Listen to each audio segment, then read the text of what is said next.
ప్రజాపాలన ప్రభుత్వం అందిస్తున్న పథకాలను గ్రామ గ్రామాన ప్రతి ఇంటింటికి అవగాహన కల్పించాలని మంత్రి పొన్నం ప్రభాకర్ కాంగ్రెస్ కార్యకర్తలకు సూచించారు. సిద్దిపేట జిల్లా హుస్నాబాద్ నియోజకవర్గంలోని అక్కన్నపేట మండల కేంద్రంలో మండల కాంగ్రెస్ ముఖ్య నేతలు కార్యకర్తలతో సమావేశం నిర్వహించారు.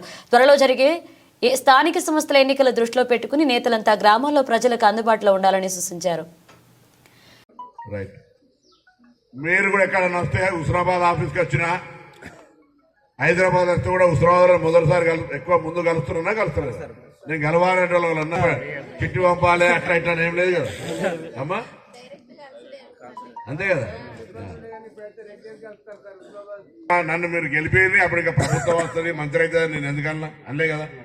కానీ అప్పుడు కూడా ఒక మాట చెప్పిన, నన్ను గెలిపిందయా హుస్నాబాద్ గౌరవాన్ని వేస్తా, మీ అందరు గౌరవాన్ని వేస్తాను. ఎక్కడన్నా పోయినాక కొంచెం హుస్నాబాద్ అంటే గౌరవంగా ఇస్తున్నారు నిజంగా సరే. ఇక మన మనిషికి ఒక గౌరవం పెరుగుతుంటే నాకు నేను ఎందుకంటే నా 30 ఏళ్ల రాజకీయ పరపతి మీ అందరి ఆశీర్వచనంతో నాకు అవకాశం వచ్చినప్పుడు మీ అందరికి ఉపయోగించాలి. ఎక్కడ కూడా మీ అందరికీ గౌరవం తగ్గద్దు అనే దాని మీద నేను ఈ సందర్భంగా తప్పకుండా కష్టపడి పనిచేస్తున్నా. సో నేను మీ అందరూ ఒకటే కోరుతున్నా, ఏంటంటే ఇన్ని కార్యక్రమాలు జరుగుతుంటే కూడా టీఆర్ఎస్ వాళ్ళు మీ మండలంలో బీజేపీ ఉంది ఏమన్నా డెవలప్మెంట్ ఏమైనా చేసిరా? ఏమైనా ప్రజా నేను 5 ఏళ్ళు చెప్పినప్పుడు అక్కనపేట ఎన్నిసార్లు వచ్చినాయి చెప్పా. నేను అక్కనపేట నేను ఎంపీగా ఎన్నిసార్లు తిరిగినా? అరే 4-5 సార్లు ఇవాళ వాళ్ళు వస్తురా? ఆయన కూడా కేంద్ర మంత్రి కదా. మరి అక్కడ నేను అక్కనపేట మండలానికి ఏమైనా చేసిండ్రా? మరి వాళ్ళ సంగతి ఎందుకు ఆలోచన చేయాలి ప్రభుత్వ ప్రజలతోటి? తర్వాత టీఆర్ఎస్ పార్టీకి సంబంధించి కూడా మండలం వెట్రి ఏ విజయకమైరి అవన్నీ పూర్తి చేసే బాధ్యత మనది, మనందరి తప్పకుండా ఆ విశ్వాసం చెప్తున్నారు. కాబట్టి దయచేసి ఈ కార్యక్రమాలన్నీ గ్రామాన్ని తీసుకుపోండి. గ్రామాల రేపు పొద్దున గెలవడానికి మీ గ్రామాల్లో ఏదైనా ఇప్పటికే నా దగ్గర పనుల వివరాలన్నీ ఉన్నాయి, ఏమేం కావాలో కొన్ని పనులు అయినాయి. ఏదైనా పనులు ఉంటే మీరే కార్యకర్తలు ఓసారి ఒకరు చేసుకుంటున్నారు. నా ఆలోచన ఏంటంటే రాబోయే కాలంలో మీ అందరూ ఏదో ఒక 10 ఎందుకంటే 10 ఏళ్ళు 500 వస్తున్నాయి కాబట్టి, 200 కరెంటు ఫ్రీ అవుతుంది కాబట్టి, 500 రూపాయలకే గ్యాస్ సిలిండర్ దొరుకుతుంది కాబట్టి, 5 లక్షల నుంచి 10 లక్షల దాకా ఆరోగ్యశ్రీ పెంచింది కాబట్టి, 55,000 ఉద్యోగాలు ఇచ్చింది కాబట్టి, మహిళలంతా ఉచితంగా బస్సులు తిరుగుతున్నారు కాబట్టి,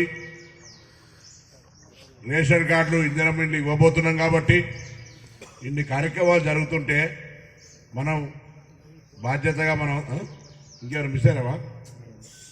ఇవన్నీ కూడా దయచేసి మీరు ఊర్లలో ప్రజలకు, ఎందుకంటే కొంత కాంగ్రెస్లో స్వేచ్ఛ ఎక్కువ. గతంలో 2004 ముందు ఒక చిన్న ఉదాహరణ చెప్తా. ఒక రాజశేఖర్ సభలు ఉచిత కరెంట్ ఇస్తా అంటే మన కాంగ్రెస్ లీడర్ పెద్ద బట్టలు ఆరేసుకోవాలంట. అట్లా అంటే కాంగ్రెస్లో కొంత స్వేచ్ఛ ఎక్కువ ఉంటుంది. కానీ ఇప్పుడు దయచేసి మీరు గ్రామాల ఎన్నికలు అందరు ఐక్యంగా ఉండ్రి. 7వ తారీఖు ప్రోగ్రామ్ ఉన్న డిసెంబర్ 7 నాడు మనం ప్రభుత్వ 1 ఇయర్ అయిన సెలబ్రేషన్స్ ఇక్కడ అక్కనపేట కూడా చేసుకుని అందరు పార్టిసిపేట్ చేయాలని చేయలేమంటారు. ఆ రోజు ర్యాలీలో ఎంతమంది ఉన్నారు? మరొక్కసారి పొద్దున పూట నిద్ర లేపినా మంచిదే. అందరు పొద్దున కొంత ఫ్రెష్గా, ఎందుకంటే నిన్న రాత్రి లేట్ అవుతుంది. నిన్న రాత్రి వద్దాం అనుకున్నాం కానీ అప్పటికి అంతా ఎప్పుడు అక్కడనే ఉంటా అక్కడ బాగానే నిలబెట్టేటట్టుగా అన్ని రకాల పనులు చేసి ప్రజలందరికీ అన్నిటికంటే ఎక్కువ గౌరవెల్లికి సంబంధించి గండిపల్లికి సంబంధించి కార్యక్రమం కొనసాగుతూ ఉంది. నేను మీ అందరికీ విజ్ఞప్తి చేస్తున్నా, మీ అందరూ కూడా దయచేసి కాలువలు తవ్వే సందర్భంగా కొంత రైతులు కాలువలకు జాగా ఇవ్వాల్సి వస్తుంది. పైసలు కూడా ఇప్పించి వెంటనే అక్కడ వాళ్ళకి అవన్నీ కార్యక్రమం చేస్తాం. కొద్దిగా దయచేసి, ఎందుకంటే కాలువలు రాకపోతే నీళ్లు ఊర్లలో రావు. కాలువలకు పైసలు శాంక్షన్ చేసినాం.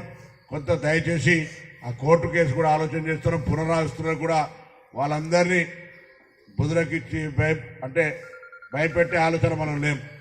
వాళ్ళతో అందరూ రిక్వెస్ట్ చేసి సమస్య పరిష్కారం చేసుకొని దాన్ని కూడా అధిగమించి వాళ్ళకి రావాల్సిన ప్రభుత్వం నుంచి అన్ని ఇప్పించి ఈ కాలువల తవ్వకం అలా నీళ్లు నింపే కేసు నింపేది వీళ్ళ పునరావృతం అన్ని కలిపి మార్చ్ తర్వాత చేస్తా అని మన మంత్రి ఉత్తమ్ కుమార్ రెడ్డి గారు చెప్పారు. నేను రాజాన్ని తీసుకొని పోయి మంత్రి గారిని కల్పించిన. కాబట్టి ఆ సమస్యను అన్ని పనులు చేస్తాను. కాలువలకు సంబంధించి ఊర్లలో నీళ్లు రావాలి, ఎవరికొవరికి నష్టం జరుగుతుండొచ్చు.